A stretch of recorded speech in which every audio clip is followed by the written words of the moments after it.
ആ ദിവ്യകാരുണ്യ ഈശോടെ തൻ്റെ തിരുശരീരവും തൻ്റെ രക്തവും തിരുരക്തവും നമുക്കായിട്ട് പങ്കുവച്ച് നൽകിയ ദൈവത്തിൻ്റെ അനന്ത സ്നേഹത്തിൻ്റെ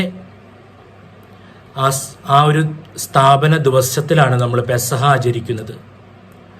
നമുക്കിന്ന് കർത്താവിൻ്റെ ദിവ്യകാരുണ്യ സ്നേഹത്തെ ആരാധിക്കാം.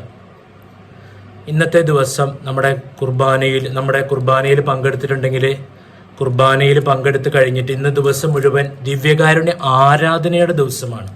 സഭയിൽ ആരാധനയ്ക്ക് മാറ്റിവെക്കപ്പെട്ടൊരു ദിവസമാണ്.